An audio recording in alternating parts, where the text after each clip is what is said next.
So today we're going to get to know a program that we created at the National Library of Israel. And throughout the session, we'll be using a Padlet that has really every link and every activity we're going to be doing together here today, including the link to the Bar Bat Mitzvah program, which you might have already seen. So don't worry about, copying the links, etc. Everything is there. And also mine and Liba's emails are there. So if you need anything after the session, we're happy to be available to you. And that's in general, I would love to say that we'd love to be in touch with you also to answer questions, give you support, but also to hear how it's going. If you're using the program in different ways, we'd love to hear about it. So what I'm going to do now is we're going to share in the chat. We'll share the Padlet's already shared in the chat, and I will also share my screen to show it to you. It might be reversed in my computer because of the Hebrew. So I hope on your computer, it's the right way around. So as you can see, this Padlet has many different links in it and some activities. So you can scroll down if you're curious, but we're going to kind of be following the Padlet as we go along in the session. And just as an introduction, I introduced myself before. I'm Shuvi Hoffman. I am the manager of Global Jewish Education at the National Library of Israel. And it's something we wanted to start with is, what is the National Library of Israel anyway? I mean, there are people who live in Israel and in Jerusalem and don't even know about the National Library of Israel, and definitely aren't familiar with the education department. So you'll get a little taste of that today and the things that we create and the things that we develop. But I'd love to start with a little Mentimeter. You can either click on activity number 1. There's a link, an active link there, or just scan the QR code. And I'd love to hear your thoughts. When you think of the National Library of Israel, what does that mean to you? What do you think the role of the National Library of Israel is?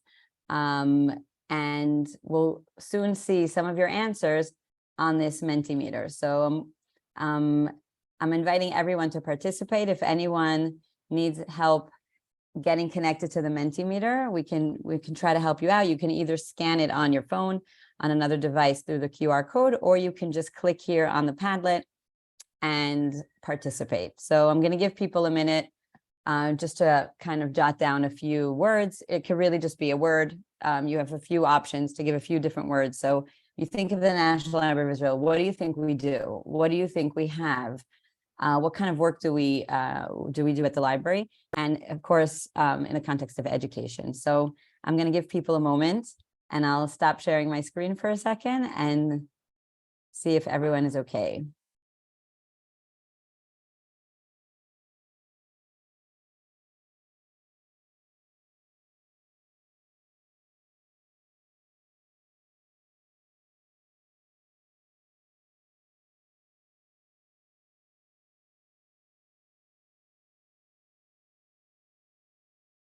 So we're already seeing some really interesting answers. I'm going to share my screen now so that you can see the answers as they come into the Mentimeter.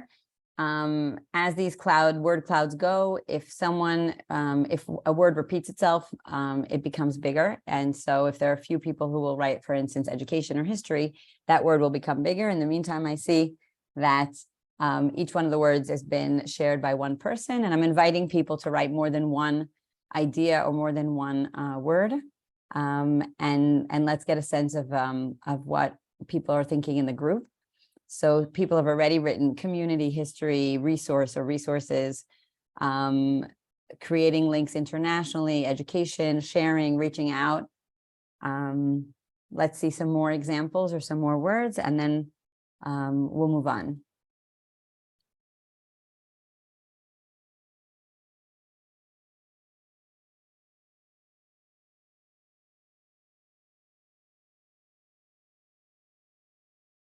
Okay, so we have a few different concepts here, the concept of history, the concept of community.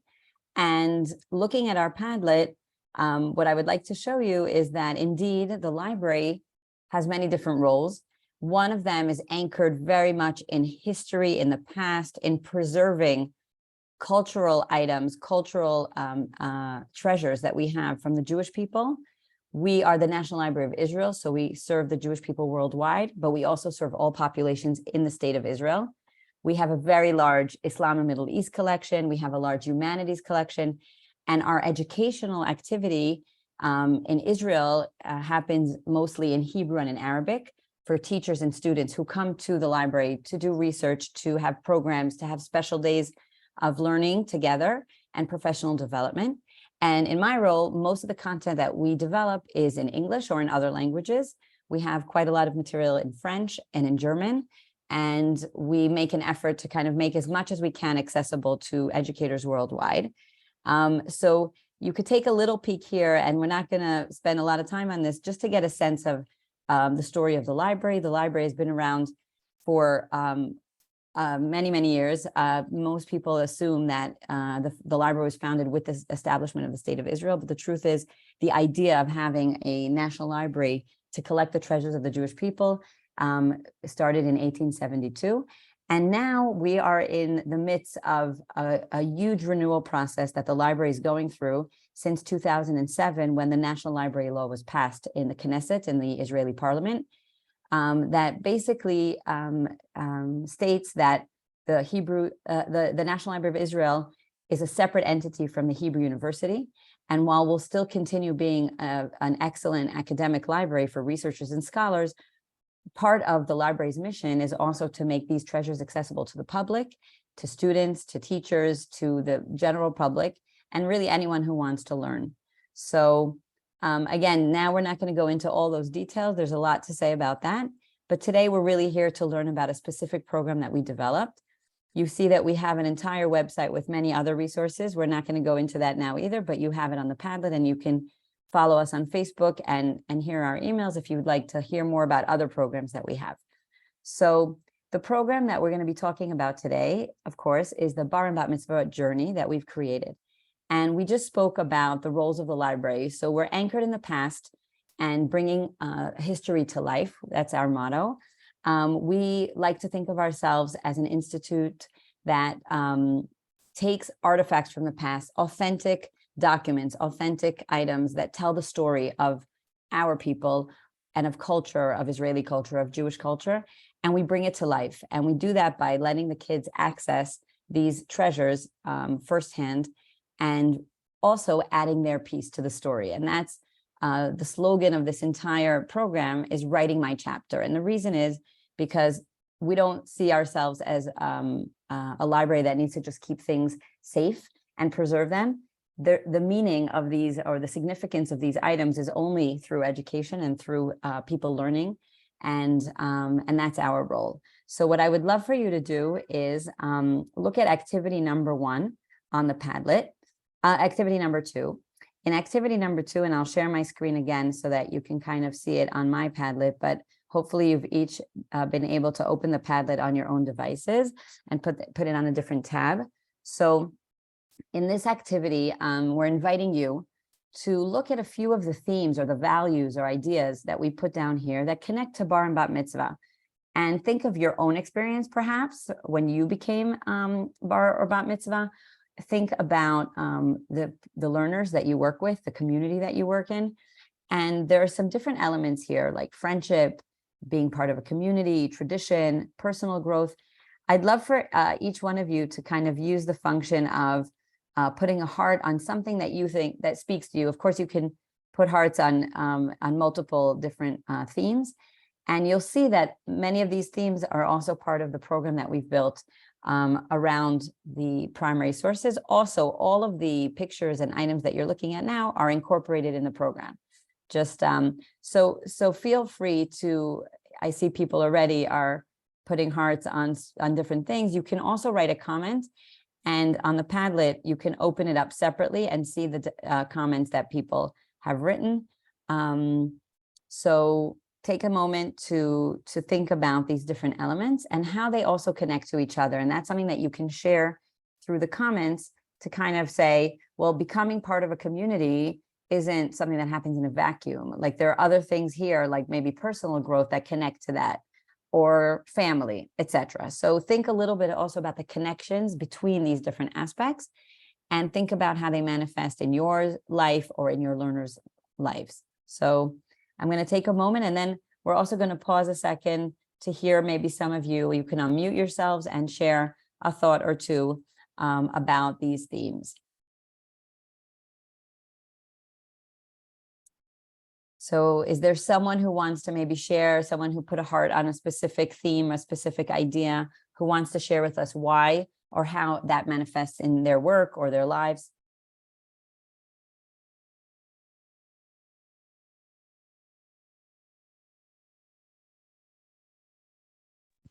I'm quite happy to share with the students who I work with, it's very much about tradition. We're doing this because this is what we, the parents say we're doing it, this is what I have to do. And it doesn't matter how connected they are to the community day to day. This is something that they have to do, which I find really, really interesting. Many of them, are not, afterwards, they're not very much affiliated, but this is something that you do if you're Jewish. That's it. Okay, so there's a sense of obligation or commitment to something, even if I don't understand everything about it, or even if I don't actually connect to it emotionally. It's kind of a commitment that I'm obligated to just do. Thank you, Michael, for sharing. And if there's one more person who maybe wants to kind of touch upon one of the other ideas or something that we just saw on the Padlet before we go on. Well, you talk about friendships and connections. And when I think back to my bat mitzvah, that's for me all it was. I knew I had to study, but it was all about doing it with my friends. And so as a teacher of mitzvah, I'm very sensitive that they might not be getting everything, as a teacher you want them to, but the friendships that if they're doing it with a bunch of people and we can get them all to buy into it, then there's some value to it, a little bit more value than just doing it by yourself. So that obligation becomes a little bit more of a sense of fun, or at least an activity to look forward to doing. Amazing. Thank you so much, Ellen. So I think that, again, there are two totally different themes here, one of obligation and commitment to maybe something traditional as opposed to the social or, the personal connection. And of course, these things can also go together very nicely. And I think that's our challenge as educators, to make this a really meaningful experience. And usually, I think in experiential education, often the rule of thumb is if this is something that relates to a few different aspects of my life, I'm more likely to remember it. If it's more it's not this narrow topic that doesn't connect to anything else I do in my life, especially as teenagers, to my social life, then it might not last. And that's part of our challenge. How do we make this only just one stop in a longer process? So when we, before this session also, we've invited people to say, to maybe suggest topics, certain topics they want to talk about. So I'll just mention a few here, and they also relate to what you were just saying. One of the big challenges of COVID, of course, was the online learning. And how do we create that experience when we can't really meet in person? I think many of us are still, engaging in online learning in different capacities. Here we are on a Zoom call, and it's amazing, the potential, but it's also working with teens. It's not always so easy. But we want to maybe emphasize the advantages of that. And the program that we created was created during COVID. So it really had that in mind, to be able to be used also online and also in different settings and in different and a very modular program. Some people mentioned the topic of parents and how involved they are. And is it the parents kind of pushing the kids to do it but not really taking part? And how do we get the parents on board? And I think that's a really big issue we also try to address in this program. And again, we don't have all the answers for all these questions, but I think it's also just an important conversation for us to have. And this is also just the beginning of a conversation. We also know that today kids have very diverse identities in many different ways. Their families also might be very diverse, and they might not be in what we would call a traditional Jewish family from 50 or 100 years ago, where both parents are Jewish or practicing Jews. And of course, these things make it a little bit more complicated. Again, what we wanted to emphasize in this program is empower these kids to tell their story. So whatever that story is, it's a part of the bigger story of the Jewish people. And part of what we do at the library is we preserve things from the past.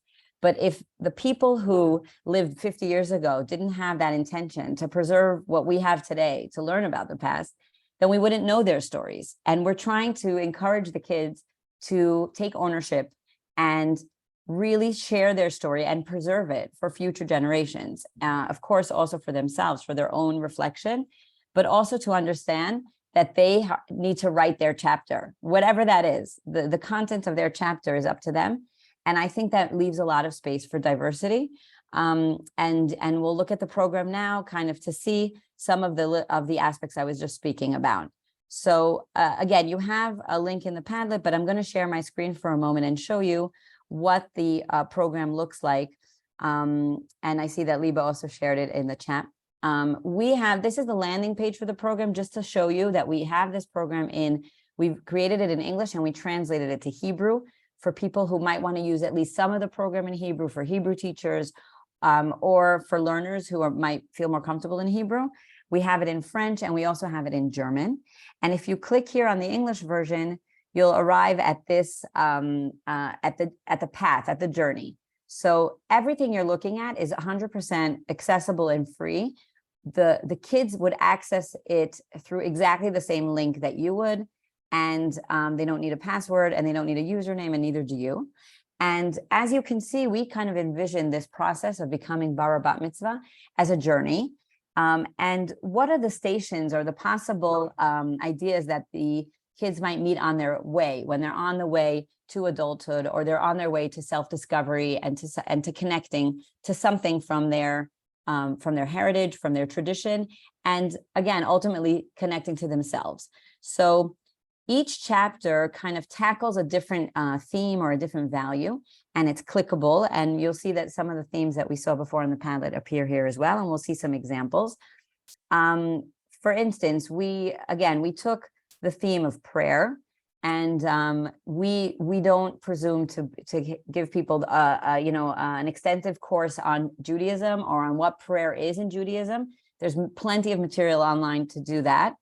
We really took each theme and wanted to explore it from a very personal angle, while giving the kids a glimpse into some historical items that can maybe shed light on what they're experiencing now, and maybe be a springboard for conversation between them and their peers, between them and their educators, and also between them and their parents. Because every one of these chapters, again, you can, if you have multiple sessions with your learners, you can have them do one chapter at home with their parents and not necessarily be the one to facilitate every single part of this program. So in this chapter is an example.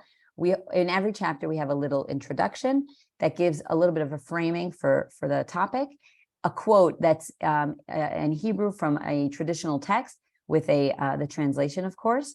And then every single chapter you'll see is kind of, we embedded in the chapter different items that we have in our collection. So what you're looking at here, for instance, is a draft of Naomi Shemer's famous poem, Lu Yehi, or Let It Be.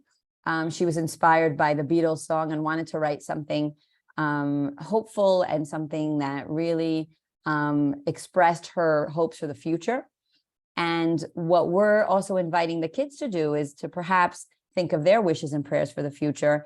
And you'll see in the end of each chapter, we have some ideas for activities. And here we invite the kids to maybe add another verse to this poem. Now, we don't expect the kids to know Hebrew, and we put a little bit of a translation here.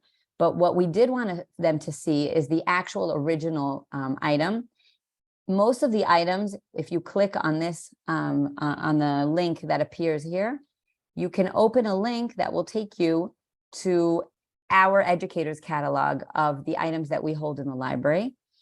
And you'll be able to see it. Of course, you'll be able to zoom in and zoom out, and you can download it, and you can really look at it from much closer up and see the details. But what's great about this is that you can also scroll down here and get a little bit more information about each one of these items, because we didn't want to overload the program with a lot of information. But here, as an educator, or you can use this for your students or your learners as well, you have all the background of the Yom Kippur War in this example, of Nomi Shemer, who she was, why Louis he was written, etc. So this is just one example, but every item in the program that's clickable, you can see something similar. And in this case, because the text is in Hebrew, we also have the translation. So just going back for a moment to our chapter on prayer, we have other items. For instance, this little prayer book it was a women's prayer book from Italy from 1480. And what's remarkable, I think, about this one, and this is one of my favorite items, is that the blessing here is very different than what many of us know as the traditional blessing in the morning prayers, Birkot HaShachar.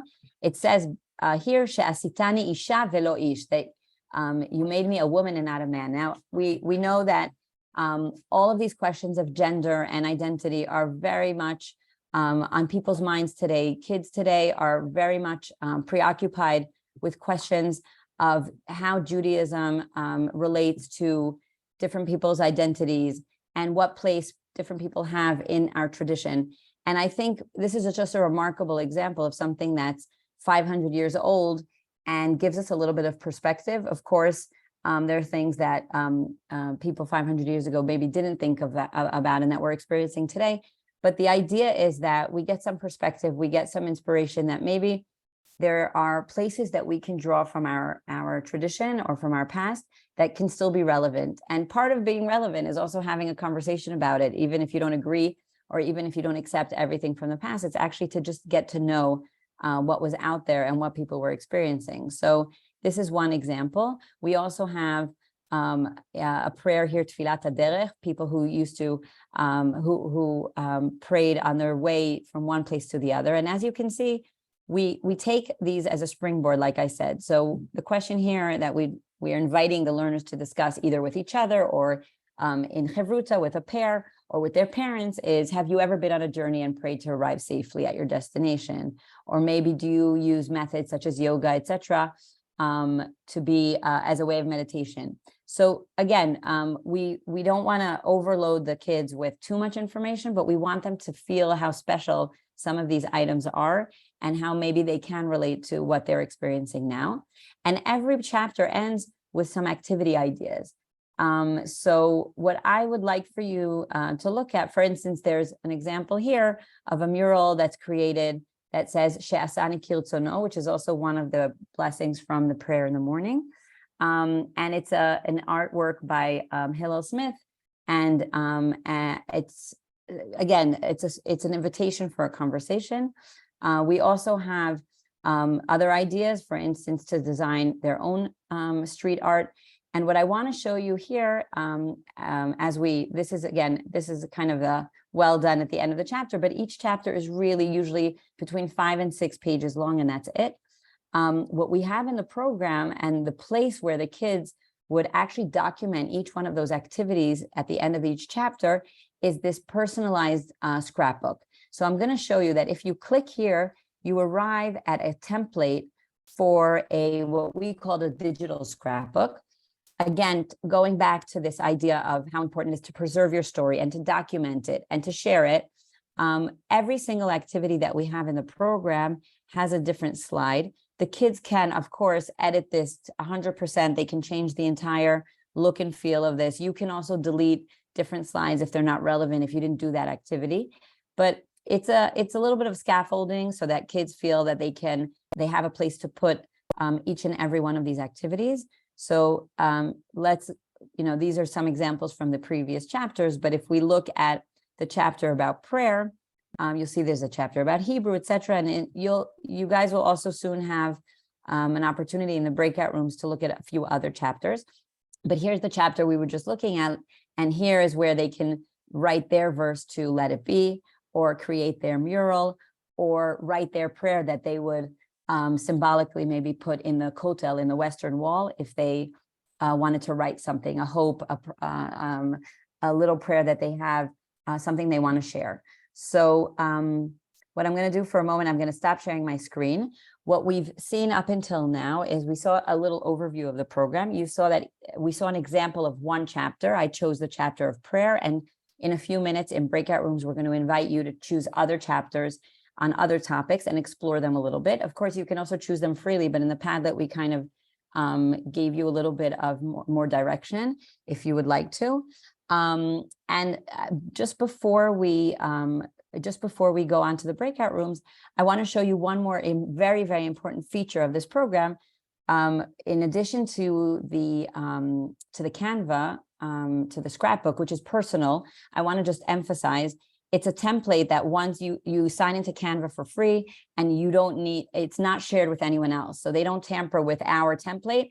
And once they use it as their user, as their own username, it's theirs and no one else can see it. It's not a shared document in any way.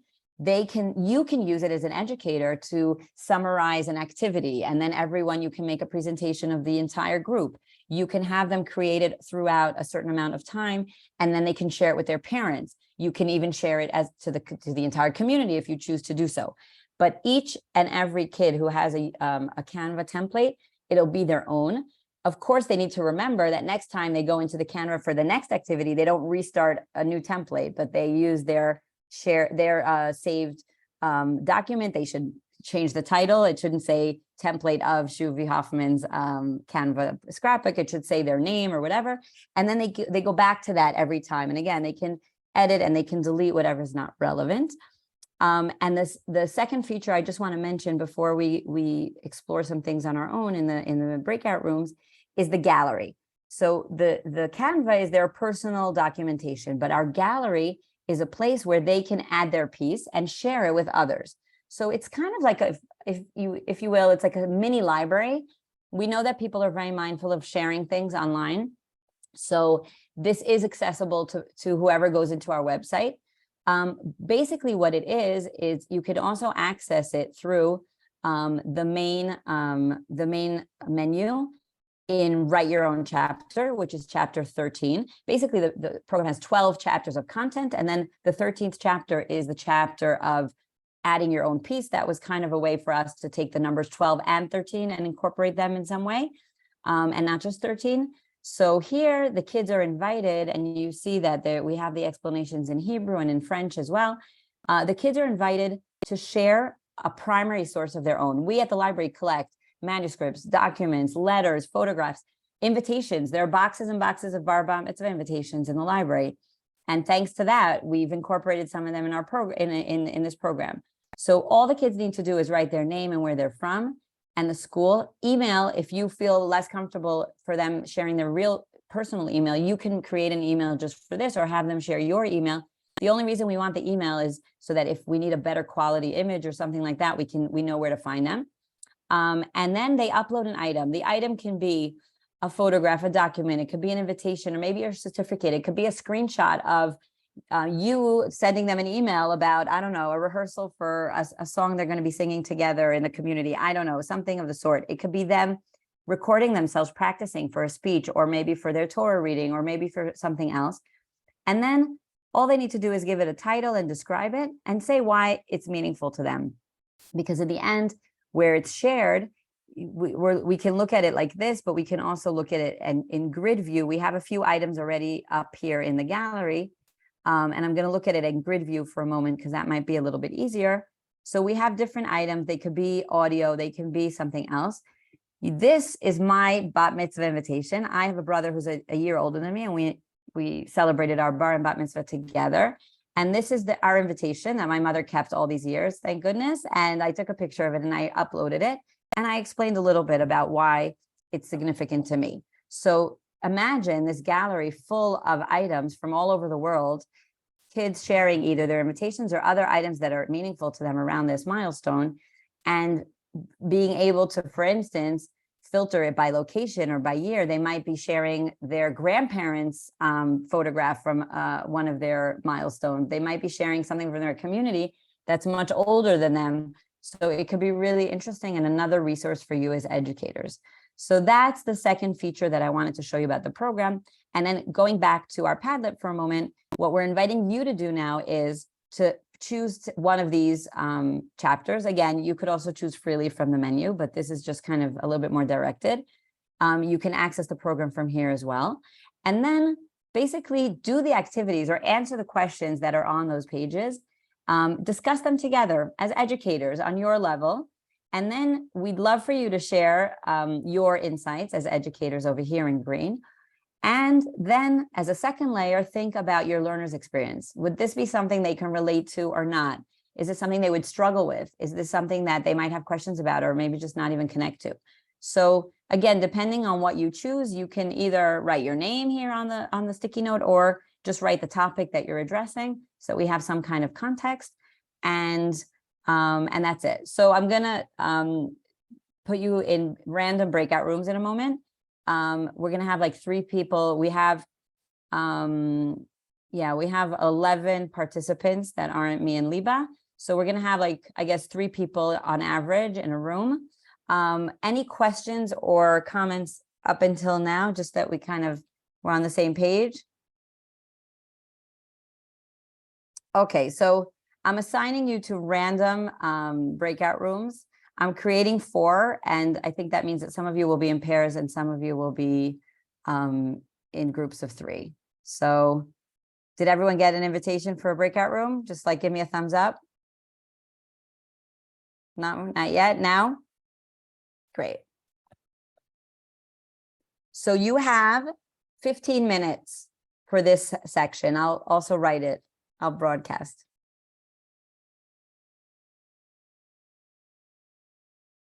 Julia, do you have a room? Okay. Emmanuel? Great. All right. I'm going to pause the recording. Should I pause it? Yeah, but it's important to put it back, you know.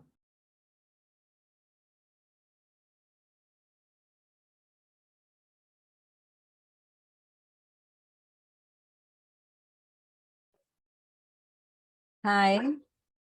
Welcome back, everyone.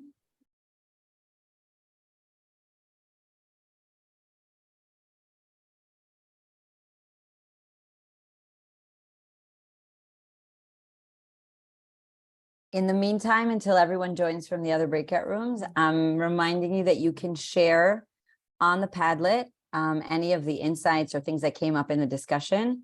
In order to create another sticky note, you can press here, plus, or you can just double click on the place where you want to add it. This is where you can make it in a different color. Again, mine is in Hebrew, but yours will probably be in your language. So I'm encouraging you to share with us your thoughts, maybe something that came up in the discussion in your breakout room or thought that you had because of that discussion or looking at the text or looking at the program. So you're invited to share.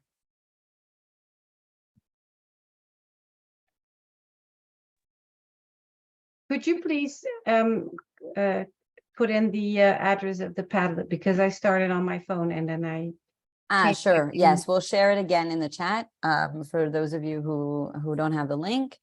So here it is again. And again, in that Padlet, you have basically everything we did during the session today, and also any links that you would need, also to the program. And okay, so now that we're back, we have about 10 minutes till the end of the session. And I think this is a great opportunity for us to learn from each other also. I think we see ourselves as, of course, we develop the content and we want to make these things accessible to you and for you to have inspiring educational materials that you can use in your settings, wherever you may be.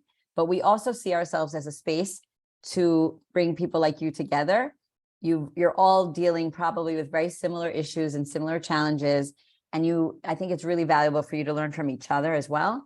So this is a really great space for you to share if you're comfortable sharing some of the things that either came up in the group or other thoughts you have that you would like to share here. And this is a group that can continue, by the way, if those of you who are interested and you want us to share your emails with each other, create some kind of contact list, we're happy to do that and connect you to each other as well. So let us know. You can write me or Liba to let us know if that's something that you would be interested in. So who wants to share maybe a thought, something that you explored and that you know, you kind of, you were thinking of your students or the kids that you work with, how that would land with them.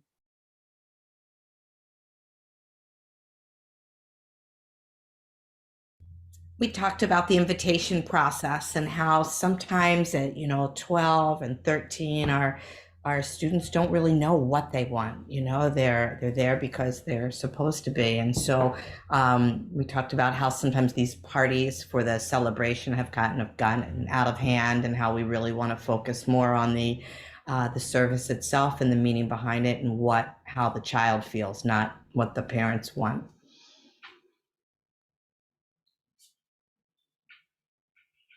Thank you. Does anyone else want to share maybe?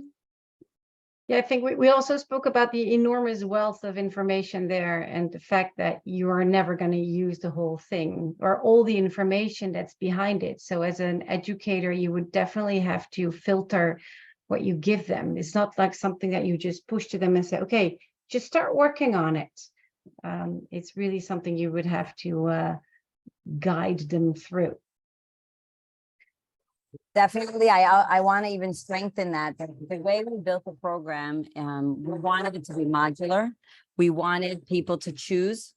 It can be a program that can be used throughout an entire year, basically, if you choose to do so. And it could also be a one-off where you say, today, we're just learning the words of wisdom, how to write a speech, and to learn some inspiring other speeches that were written. And that's it. Or we want to do an activity with the parents in the community, and we're choosing the chapter about family. You can also use the gallery as a standalone. It's a project in and of itself. Just have people in your community upload an item that tells their story. It's an amazing, amazing activity. And it has nothing, it almost has nothing to do with using the rest of the program. You can use that as a standalone as well. So I agree, it is a very long and extensive program, but it's also very modular. So that was the intention. And again, we hope that different people will find themselves in different chapters. Some chapters touch upon topics that for some people are more sensitive, or they don't want to go there for some in their community. And some chapters, I would say, are more general. So whatever is good for you and your community.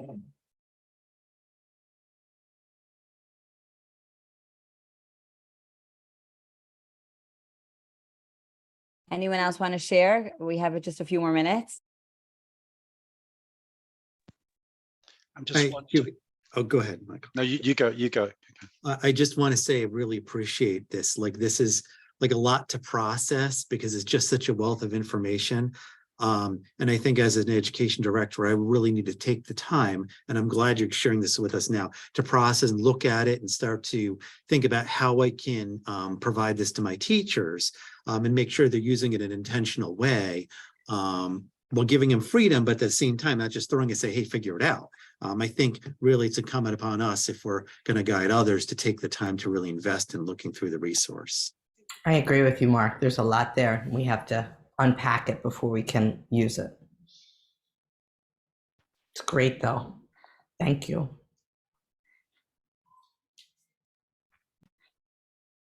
Michael, did you also want to add something? Thank you. I just wanted to also ditto what's already been said, but I also wanted to, I was wondering whether one could create an area where we could perhaps share resources with one another that kind of stimulates our students. So if for example, if I'm using a poem that I found extremely enriching, and I want to share it with somebody else, or find out what I know Sally's using, or Mark's using, something where we could kind of touch into what others' resources, whether there was an area perhaps could be added to this, for people dealing with B'nai Mitzvah from all over. I just want to say a few words about it, that in the upcoming year, we really would like to strengthen our connection with the educators, and also to strengthen the connection between the educators. So we're trying to build an online community, and I'll just leave you a link in the chat. So if you like to be in touch with us, to be in touch with each other, and to be in this space where you can talk and discuss and ask questions, so you can just fill out the form. We're going to have a few very interesting events during the year. One of them is going to be a global educators seminar in Israel. So like if you would like to be posted, to stay posted, to know more, you can just fill out this form, or you can just email me and say, Liba, I'm interested, and I'll just add you to our list. Thank you. So I think if there's anyone else, maybe for one last comment, we have still a couple more minutes before we summarize.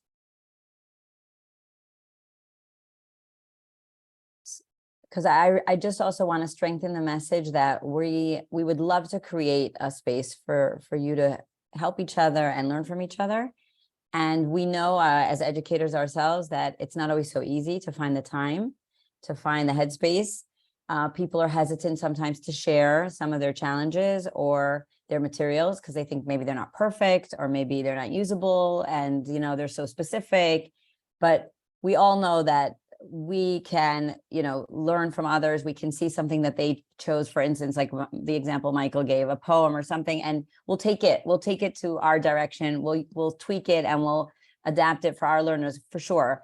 But it really is very helpful. You'll see that in the form that Liba sent, one of the questions we'd love to know is, what's the best form of creating this? What's the best platform for creating this kind of community? How do people want to communicate? Should we open a Facebook group, or is it something you want to do by email, or webinars like this? Like, do we want to actually meet in person as much as we can? These are the kind of questions we're asking, just to get a sense of how people view being part of this kind of community. And again, it's for the benefit of everyone. I can tell you that we've met with multiple other groups like this one in different sessions about this program. And a lot of educators around the world are looking for materials, especially for B'nai Mitzvah, but not only.